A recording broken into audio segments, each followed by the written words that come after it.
안녕하세요. 오늘은 제 11주차 강의가 시작되겠습니다. 11주차 강의는 세 파트로 나눠서 하도록 하겠는데요. 첫 번째는 우리가 지난주에 강의가 되었던 내용들을 중심으로 해서 거기에서 나오는 그 기본적 개념들을 꼭 짚어야 될 그런 개념들을 한번 살펴보는 그런 순서를 가지고요. 두 번째는 우리가 이 코로나 때문에 계속 온라인 강의를 하고 있는데 사실 답답합니다. 여러분들도 마찬가지고 저도 마찬가지입니다만은, 그래서 그 사진 출석부를 살펴보니까 여러분들 개개인들이 그 밝은 모습과 또 그 초롱초롱한 그 희망을 하루바삐 좀 대면하면서 활기차고 생동감 있는 강의를 하고자 하기 위해서 그 두 번째 파트는 이제 자연과 인간이라는 그런 그 소제목으로 제 얼굴을 좀 나타내면서 여러분들과 좀 시간을 갖는 걸로 그렇게 마련이 되어 있고, 세 번째 파트는 이제 지난주에 이어서 동서양의 어떤 갈등과 공존, 이런 그 진행이 이제 이어지겠습니다. 그래서 지난주에 이제 그 여성 문제라든지 페미니스트 문제, 성별 문제라든지 동양 서양의 그 문화, 이런 그 진행을 해왔었습니다. 그래서 이제 그렇게 세 파트로 나눠서 진행을 하겠습니다. 오늘 우선 1교시에서는 이제 얘기한 대로 기본적 개념을 꼭 이제 좀 짚어야 될 그런 내용들이 있어서 중심으로 설명을 하도록 하겠습니다. 이 동서냉전이라는 말이 이제 자주 나오죠. 동서냉전. 여러분들도 잘 알다시피 이제 동서냉전. 이것은 이제 냉전이라고 하는 개념. 냉전이라고 하는 것은 이제 글자 그대로 오면 찰냉자, 전쟁할 전제이기 때문에 이제 뜨거운 전쟁이 아니라 찬 전쟁이라는 거죠. 그래서 정말 이제 화약고가 터지고 폭탄이 터지고 총알이 날라들고 사람이 죽고 이렇게 직접적으로 열전을 하는 것을 우리는 이제 냉전이 반대로 열전이라고 합니다. 그러나 냉전은 무기를 사용하지 않는 전쟁으로 그 열전과 대조되는 그런 개념이 되죠. 냉전이라는 용어는 미국의 평론가 리프먼이 저술한 냉전, 더 콜드워라고 1947년도에 편찬한 책인데요. 이 논문에서 이제 비롯되었고, 미국의 재정 전문가이면서 대통령의 고문이었던 그 버나드 바루크가 1947년도 의회 토론에서 이 용어를 처음 사용하게 됩니다. 2차 세계대전 막바지 1945년 5월 그 나치 독일이 이제 항복하게 되죠. 그래서 이제 미영 그 양국과 소련 사이의 그 불안정한 그 전시 동맹 관계가 이제 해체되기 시작을 합니다. 1948년도까지 소련은 이 동유럽 제국의 좌익 정부를 건설하면서 공산 진영을 확장을 합니다. 미국과 영국은 이제 독일 내에서 양국 점령지구의 그 대수 배상을 중단하는 것으로 이에 대응을 하게 되죠. 전체 유엔군인 미국과 그 중에서도 미국과 영국은 이 같은 그 유엔국이었던 그 소련의 항구적인 동유럽 지배와 이 소유럽 및 그 밖의 지역에서의 그 소련 영향을 받는 그런 공산당이 이 집권할 가능성에 대해서 소련의 그 움직임과 관련해 가지고 상당히 이제 우려를 하게 되죠. 그래서 그 소련은 독일의 그 군사 위협 재발을 방지하기 위해서 동유럽에 대한 그 지배를 계속하기로 결정을 하면서 주로 이데올로기적인 이유에서 공산주의를 세계적으로 보급시키는데 주력을 했던 것입니다. 1947년 3월 오늘날 발트해로부터 아드리아해에 이르기까지 유럽을 둘러싼 철의 장막이 드리워져 있었던 거죠. 이것은 이제 웨스턴 처칠의 반공연설, 미국의 상하 양원 합동회의에서 미국이 공산 세력을 저지하는데 지도적인 역할을 해야 한다라는 그 트루먼 독트린에 이어서 6월 그 트루먼 독트린에 발맞춰 가지고 유럽 부흥을 위해서 실시한 마셜 원조 계획 등이 초기에 자본주의가 행한 그런 냉전이 되는 것입니다. 이에 대해서 사회주의권에서는 1947년도 7월 이후 소련과 동구제국 간의 또는 그 동구제국 그 상호 간의 물자 교환 협정 그리고 통상차관 협정을 체결하면서 10월 소련 공산당을 중심으로 하는 코민포럼을 결성했죠. 그 후 이제 냉전 체제가 이제 고착화되어가는 그런 과정에서 1948년도 4월 소독이 이 독일 점령 지역에 대한 통합을 단행을 행하고 이 통화 개혁을 이제 시행을 하게 되는데 이에 대해서 이제 소련이 이 베를린을 이제 봉쇄를 합니다. 그렇게 해서 이 냉전이 아주 최고조에 달하게 되죠. 그래서 2차 세계대전 이후 베를린은 남부는 이제 미국 쪽에서 또 서부는 영국 쪽에서 서북부는 이제 프랑스 쪽에서 이 동부는 소련이 이렇게 그 4개 지구로 분할해서 점령을 하게 되었죠. 이의 그 공동 관리를 위해서 연합국의 그 베를린 통치기구가 구성이 됐었습니다. 그래서 이와 함께 베를린을 제외한 전 독일도 4개국에 의해서 이 분할 점령되게 되었고 독일에 대한 공동 관리를 위해서 독일 관리위원회가 설치되게 되었던 것이죠.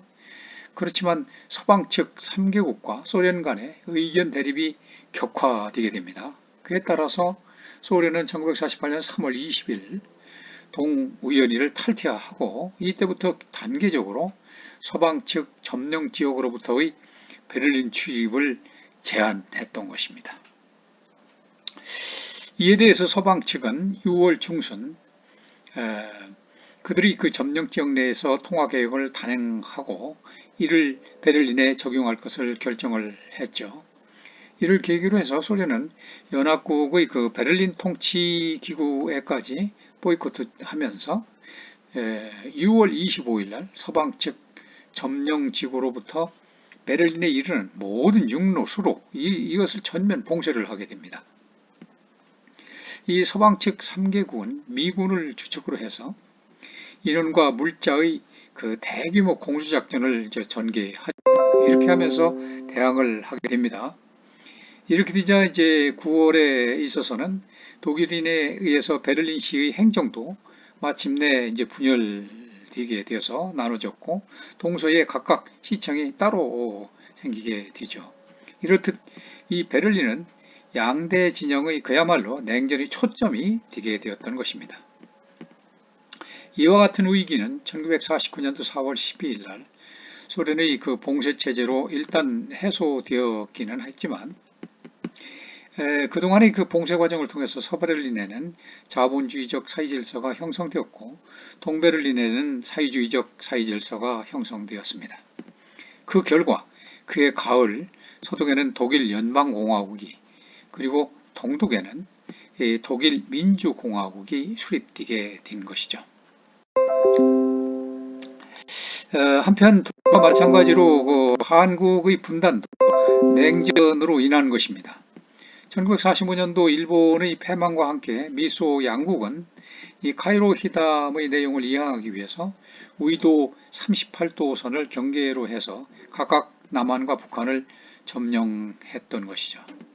이들이 점령 목적은 일본군의 무장해제와 그리고 사회질서를 위한 것이었지만 38선을 경계로 북한은 소련에 의해서 사회주의 체제가 들어섰고 남한은 미국에 의해 자본주의 체제가 수립되어 양 체제의 대결이 첨예화되었던 것입니다. 스탈린이 스탈린이 사망한 이후에 1953년도에서부터 1957년도 냉전이 다소 완화되었지만 양 진영의 관계는 여전히 소원할 수밖에 없었죠.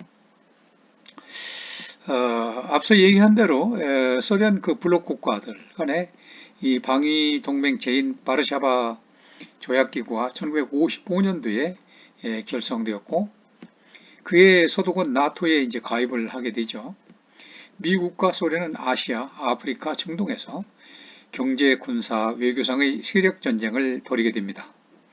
1958년서부터 62년 냉전이 최종 단계에 들어서면서 미국과 소련의 대륙간 탄도미사일이 개발이 시작이 되었고 1962년도 소련은 미국을 공격할 수 있는 핵미사일을 비밀리에 쿠바에 설치하려고 했었습니다. 이 쿠바 미사일 위기로 해서 두 초강대국은 전쟁의 일보 직전까지 치닫게 되었는데요. 그러나 가까스로 미사일 철수에 대한 합의가 극적으로 이루어졌습니다. 그 후 미국과 소련은 핵보복의 결과를 깊이 인식하면서 핵무기를 사용할 의사가 없음을 분명히 밝혔는데 이것을 냉전의 종식으로 보는 경우도 있습니다. 이로써 양대 블록으로 나뉘어져 극한 대립 양상을 보였던 국제질서는 보다 다국화된 양상을 띠게 되었습니다. 또한 약소국들이 독립을 주장할 여지가 더 많아졌으며 양대 강대국들은 이 핵무기 확산 방지를 위해서 노력하게 되었죠. 그래서 1990년 9월 12일 미국, 소련, 영국, 프랑스 등 제2차 세계대전 전성국들이 독일 화해조약을 조인을 하게 됩니다. 독일이 통일을 인정함으로 해서 동서냉전 체제는 사실상 막을 내리게 됐고 이어 11월 21일에는 유럽 안보협의회에서 34개 회원국들이 파리 헌장에 서명을 하게 됩니다. 이 파리 현장에서 대결과 분열의 시대는 유럽에서 정말 고하였다라고 이렇게 거창하게 선언을 하게 되죠. 그렇지만 이를 냉전이 정말로 보는가의 여부에 대해서는 이견이 많이 있습니다. 이 전자는 사회주의권의 몰락함으로 해서 결국 냉전 체제가 자체가 무너져 버렸기 때문에 냉전이 이미 끝났다 이렇게 주장하는 반면에 후자는 사회주의권의 몰락으로 국제질서가 평화 공존기에 들어선 것은 확실하지만 냉전의 구도 자체는 그대로 존재한다 이렇게 주장하는 것이죠. 그리고 이제 문화와 문명이라는 말이 이제 자주 나옵니다. 문화라는 것은 인류가 이제 생활을 하면서 이루어놓은 그 모든 것을 이 문화라는 의미로 통칭을 하게 되죠.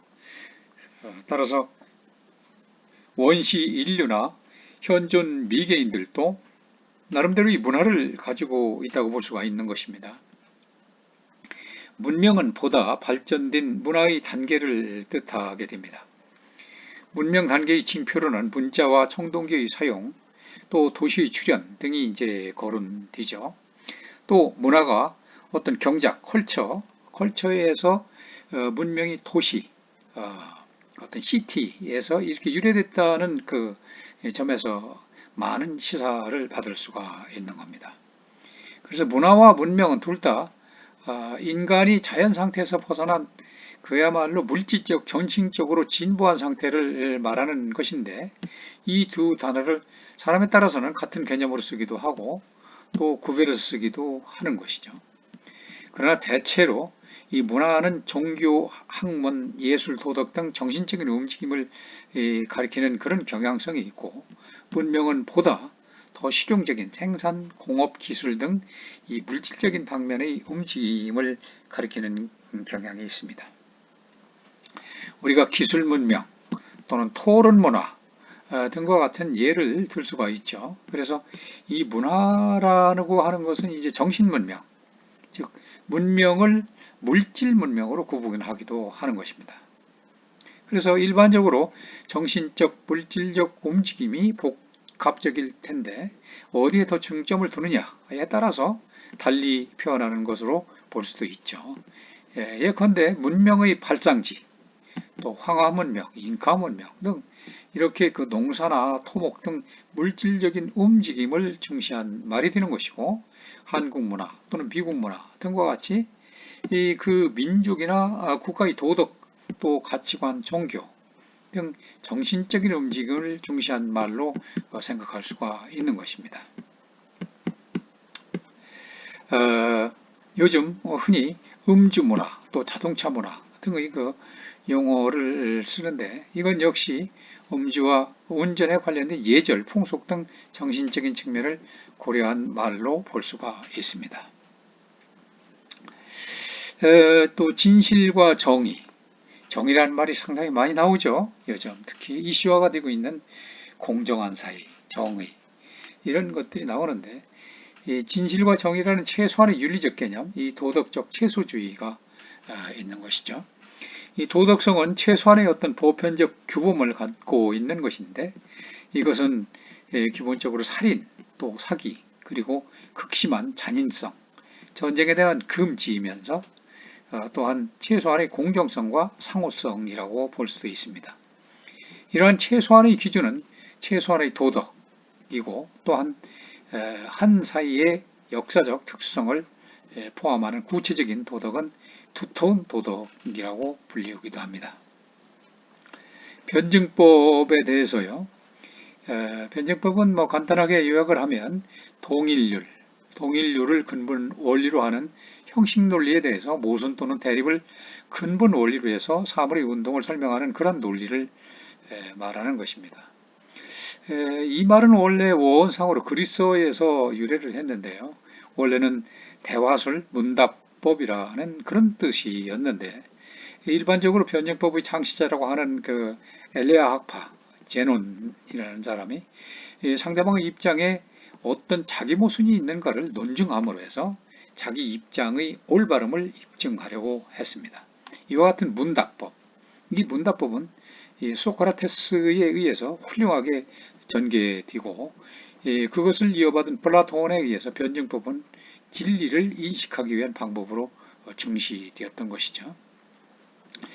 근세에 와서 이 변증법이라고 하는 말, 이것은 이제 그 의미를 또 갖게 되는데요. 그것은 이제 칸트가 그랬죠. 이 칸트의 이제 변증법, 칸트는 이제 보통 변증론이라고 이제 번역이 되고, 원뜻은 사실 같은 것이 되죠. 그래서 이 칸트의 변증법을 우리 그 이성이 빠지기 쉬운 일견, 옳은 듯하지만은 실은 잘못된 추론, 즉 선험적 가상의 잘못을 폭로하고 비판하는 가상의 논리학이라는 뜻으로 사용을 했습니다. 이와 같이 이 칸트에 이르기까지 변증법이라고 하는 말은 어느 경우에서나 진리를 인식하기 위해 직접 또는 간접적으로 유효한 기술 및 방법이라는 의미를 가지고 있어서 오늘날 일반적으로 생각되는 것처럼 어떤 모순율을 부정하는 특별한 논리로 생각되지는 않습니다. 이에 비해서 변증법이라는 것을 인식뿐만 아니라 존재에 관한 논리로 생각한 것은 헤겔이었죠. 헤겔은 인식이나 사물은 정반합, 그 정반합의 3단계를 거쳐서 전개된다고 생각을 했으며, 이 3단계적 전개를 변증법이라고 생각을 했던 것입니다. 이 정은 올바를 정자인데, 정의 단계라고 하는 것은 그 자신 속에 실은 암암리의 모순을 포함하고 있음에도 불구하고 그 모순을 알아채지 못하고 있는 단계, 이것이 바로 이제 정단계이고, 그 다음에 반의 단계라고 하는 것은 그 모순이 자각되어서 밖으로 드러나는 단계, 이것이 바로 반단계이죠. 그리고 이제 이와 같이 모순의 부딪힘으로 해서 제3의 합의 단계로 전개해 나간다는 것입니다. 이 합의 단계는 정과 반이 종합 통일된 단계이며, 여기서는 정과 반에서 볼 수 있었던 두 개의 규정이 함께 부정되면서 또한 함께 살아나서 통일되는 것이죠. 즉 아우프 헤벤이 되는 것입니다.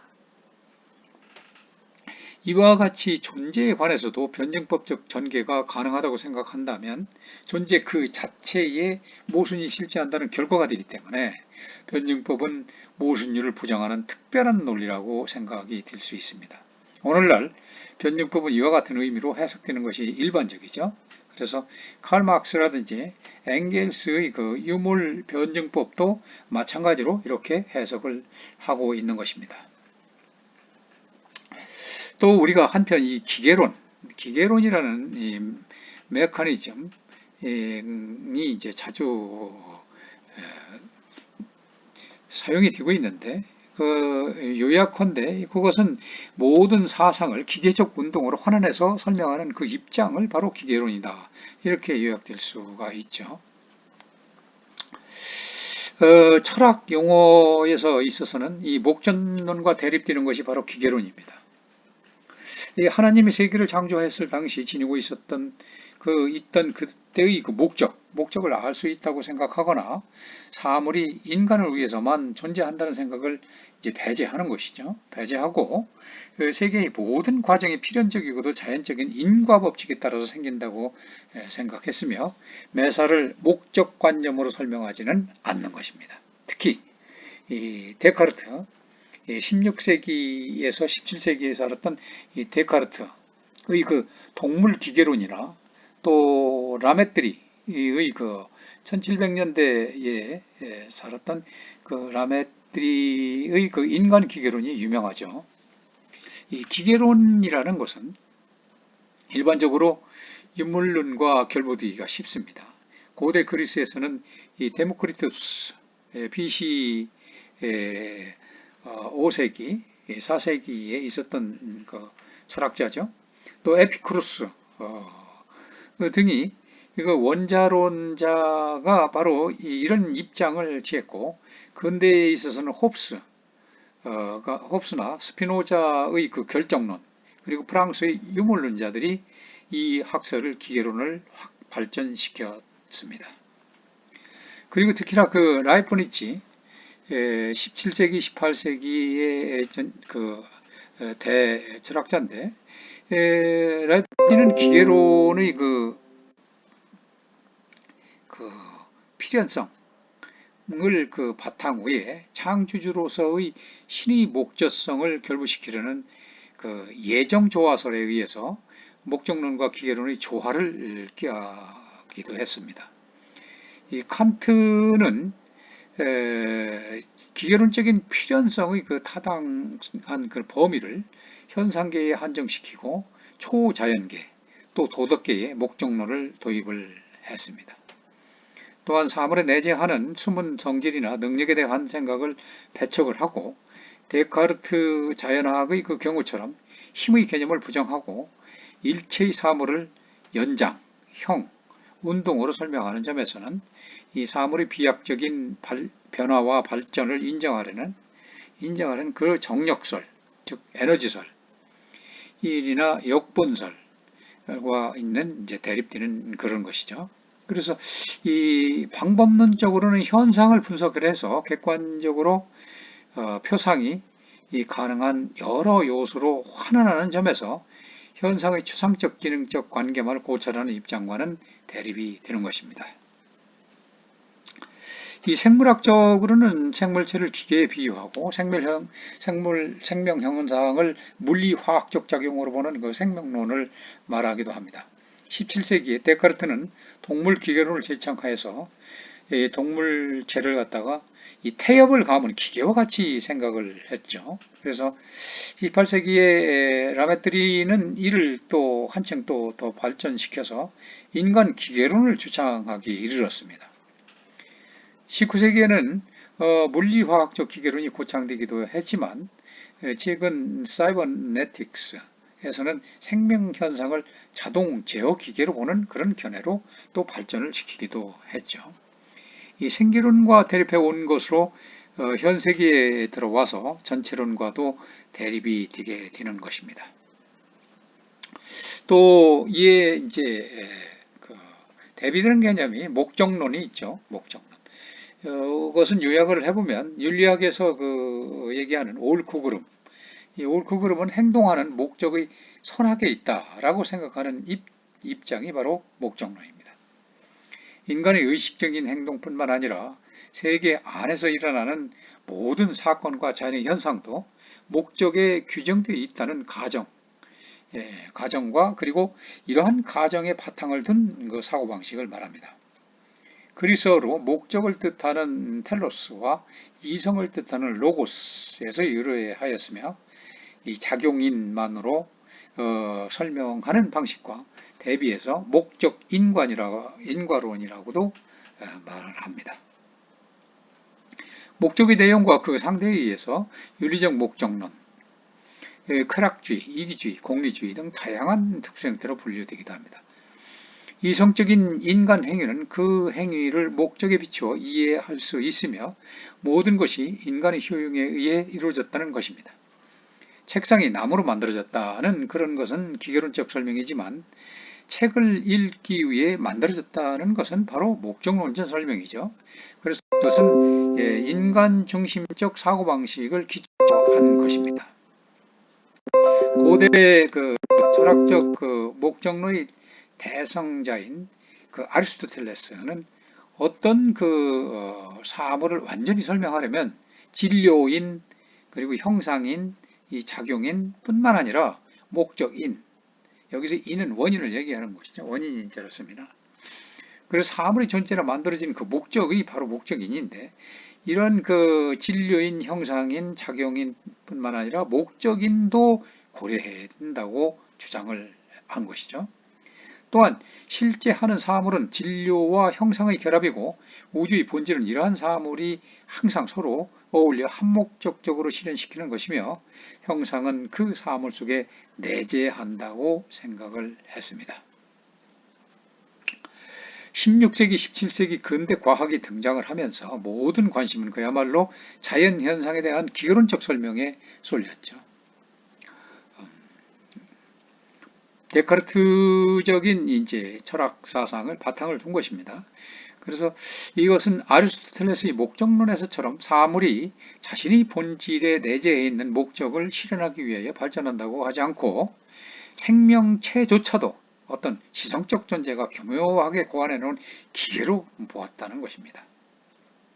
이러한 목적론을 주장한 이 전형적 인물은 바로 18세기 프로테스탄트 변종론자였던 윌리엄 페일리였던 것입니다. 이 사상은 그리스도교에서 받아들여 중세 자연관을 지배했으며 자연과학이 발달함에 따라서 몰락하게 되는 것입니다. 그런데 철학의 발전은 기계관적인 자연관이 이 기독교적 목적론적 자연관을 후퇴시키면서 발전하였습니다. 르네 데카르트, 마리휘 스피노자, 프란시스 베이컨 등 근대 철학의 창시자들은 모두 이러한 방식의 사고를 반대하고 학문의 과제를 사물의 작용적 재원인의 탐구에 한정을 하게 되는 겁니다. 임마누엘 칸트는 이 목적론적 원리의 통제적인 뜻만을 인정을 하고 미적 판단에 적용을 했습니다. 그는 자연의 놀라운 조화를 인정하고 찬사를 보내면서도 목적론이 인간 지식의 규제 원리일 뿐 구성 원리는 아니며 실제의 본성을 밝혀주지 못하는 탐구 행위를 이끄는 안내자일 뿐이라고 했습니다. 19세기 말에는 생물의 진화는 유기체의 구조와 활동의 한목적성이 자연 도태의 결과라고 한 후로 인간 행동에 관한 것만을 대상으로 하게 되었죠. 생물학적 과정을 물리화학만으로 설명할 수가 있는가? 아니면 목적론이 구조적, 기능적, 유기적 조직이라는 문제를 해결하기 위해 반드시 필요한가는 여전히 문제로 남아있는 것입니다. 환원주의, 환원주의는 무엇인가? 이것은 간단하게 복잡하고 추상적인 사상이나 개념을 단일 레벨의 어떤 기본적인 요소로 설명하는 입장을 환원주의라고 합니다. 특히 이 과학 철학에서 이 관찰이 불가능한 이론적 개념 또는 법칙을 직접적으로 관찰이 가능한 경험 명제의 집합으로 바꿔놓으려는 실증주의적 경향을 가리키는 것입니다. 마하와 아베나리우스 등이 경험 비판론, 그리고 슐리크와 카르나프 등의 그 논리 실증주의가 그 전형적인 것이죠. 이 전자가 감각적 그 경험에 대한 사실적 환원을 지향한 데 반해서 후자는 이 관찰 명제에 대한 언어적 환원을 지향했다는 그 차이가 있지만, 그러나 다 같이 반형이상학의 입장에서는 노선을 같이 하는 것입니다. 그래서 후자는 다시 관찰 명제의 기술에 감각 여건 언어를 취하느냐, 이 사물 언어를 취하느냐에 따라서 현상주의와 물리주의로 갈라지게 되죠. 생물학에서는 그 생명 현상의 물리학 및 화학의 이론이나 법칙에 의해서 해명이 가능하다는 입장을 내세워서 생기론에 대립을 하고 있습니다. 환원주의는 심리학상의 행동주의나 사회과학상의 그 방법론 개체주의를 가지고 통일과학의 이상을 추구했지만, 그 주장은 여러 가지 곤란한 점이 지적돼서 실현 단계까지는 이르지 못했습니다. 우리가 또 유물론 얘기하죠. 유물론이 이제 머티리얼리즘 이라고 하죠. 그거는 물질을 제1차적 근본적인 실제로 생각하고 마음이나 정신을 부차적인 파생적인 것으로 보는 이 철학 설이 바로 유물론인 것입니다. 유물주의라고도 하죠. 그래서 이러한 정신을 바로 물질이라고, 이 정신을 갖다가 바로 물질이라는 주장하는 그런 입장, 또는 물질 내의 어떤 상태, 속성, 기능이라고 주장하는 그런 입장 등 여러 입장이 있습니다.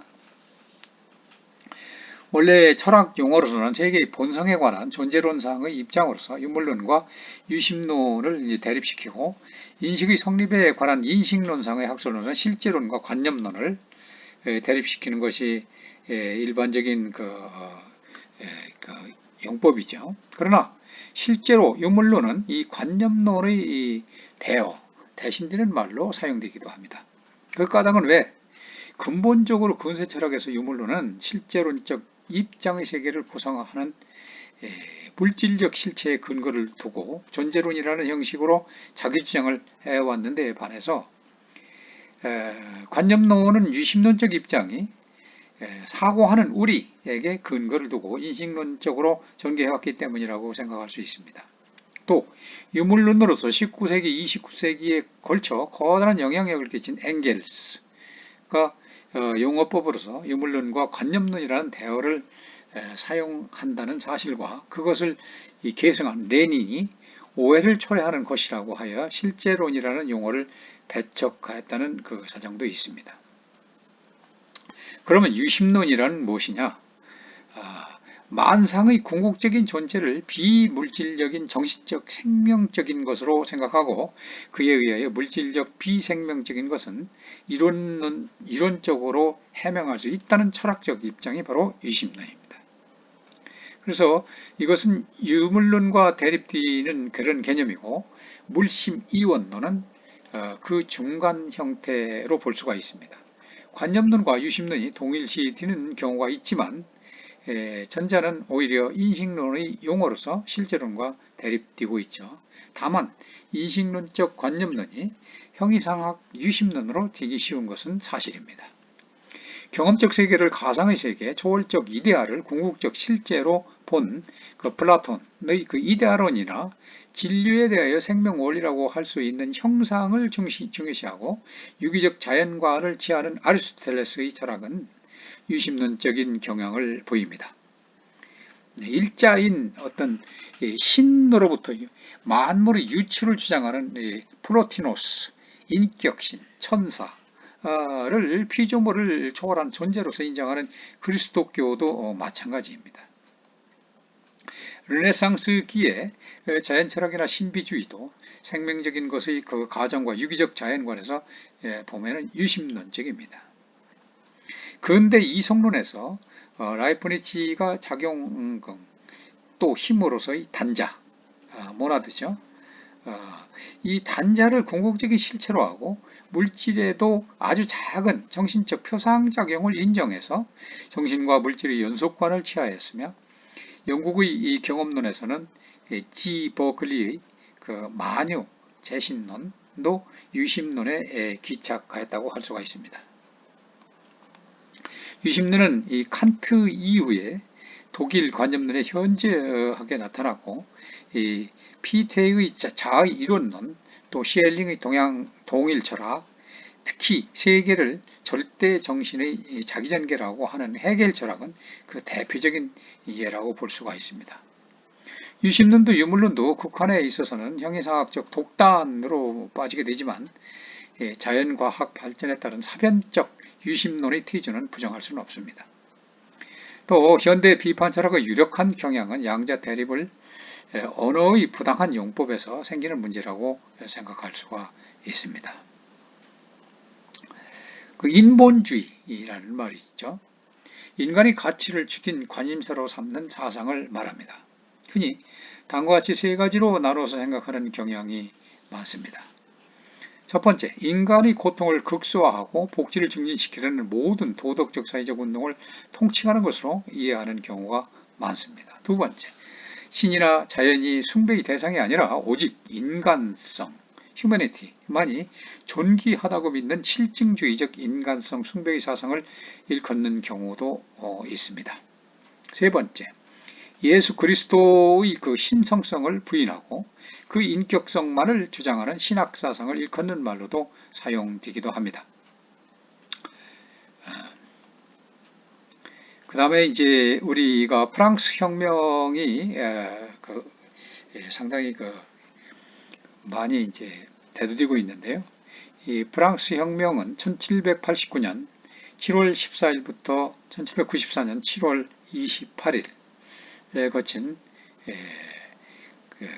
프랑스에서 일어난 시민혁명이 되겠습니다. 프랑스 혁명은 사상혁명으로서 신임혁명의 그 전형적인 것입니다.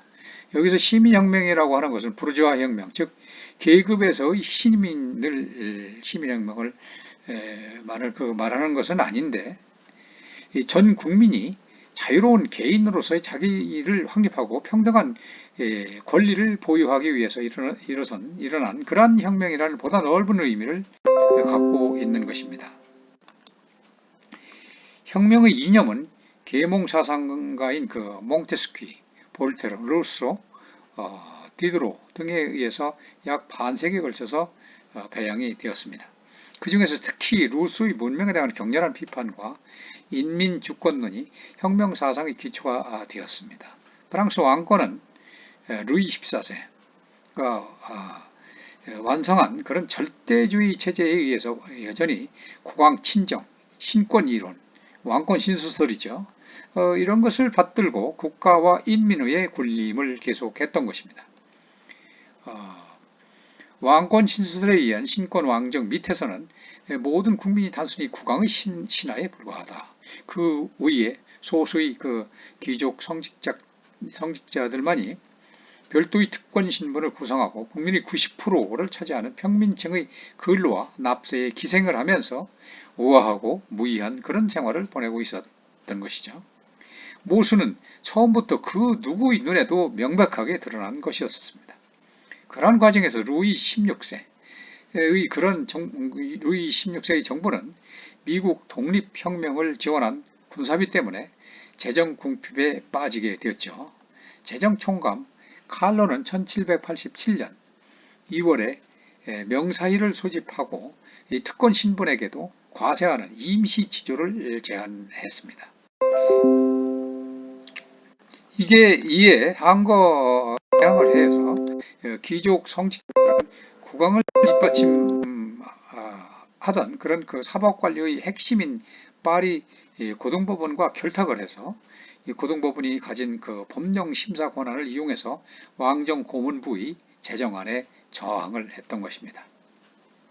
이렇게 왕권 내부에서 투쟁하는 사이에 제정 총감 칼론과 그 후임자 브리엔이 실각되고 1988년 8월에 네케르가 재차 제정 총감으로 기용되게 되었었는데 네케르는 이 고등법원의 요구를 받아들여서 1614년 이래 열리지 않았던 그 전국 3부의를 다음 해에 수집할 것을 국민에게 약속을 하게 되죠. 그래서 이제 프랑스 대혁명이 이제 발발을 하게 되는데 프랑스의 브루농 왕조는 루이 14세 집권기에 세력을 걸치다가 루이 15세와 루이 16세의 집권기에 걸쳐서 점차 세력을 잃게 되었습니다. 반면에 이 시대의 상업 자본주의가 발달하게 되죠. 그래서 이 부르주아 계급이 새로운 세력으로 떠오르게 되는 것입니다. 우리는 그 부르주아 계급을 일반적으로 이제 자본 계급이라고 하고 또 프로테아 계급을 노동자 계급이라고 이렇게 간단하게 부르기도 하죠. 한편 그래서 이 볼테르와 샤를 드 몽테스키 장자크 루소를 비롯한 이 백과사전파가 계몽주의를 확산시켰는데요. 이에 따라서 이 귀족과 승려 등이 특권층에 대한 피지배 평민계층의 비판의식이 높아지고 부패한 왕실에 대한 시민의 불만이 고조되게 되었던 것입니다. 그러다가 1989년 5월 5일 루이 16세는 재정난을 해결하기 위해서 산부인을 수집했는데 산부에서 평민 대표들은 보훈권 사이의 특권을 폐지하고 평등 과세 등의 개혁을 해야 한다고 주장했지만 자신들의 주장이 관철되지 않자 1789년 6월 17일 평민 대표들만으로 구성된 국민의회를 선포를 했습니다. 그래서 이어서 1789년 7월 9일에 평민 대표들은 이 귀족과 승려 계급이 참여한 가운데 국민의회를 재헌의회로 개칭을 해서 헌법 제정을 추진하게 됐던 것입니다. 그래서 1789년도 7월 14일 날 파리 시민군이 정치범 수용소인 바스티유 감옥을 습격한 사건을 시작으로 해서 프랑스 대혁명이 발발했던 것입니다. 그 이후에 1789년 7월 16일 날 파리시 자치정부가 바로 수립되었고 1789년 8월 26일 날 인권선언이 선포되게 됐습니다. 이것이 바로 프랑스 파리 시민혁명이었습니다. 일부 파트는 여기서 마치도록 하고 여러분들과 항상 그 대면 수업을 고대를 하고 있는데 앞서 얘기한 대로 그 2부는 이제 그 자연과 인간의 삶 그런 그 요약을 하면서 제가 얼굴을 여러분들한테 나타내 드리는 그런 시간을 갖도록 하겠습니다. 1부는 여기서 마치겠습니다. 여러분 수고했습니다.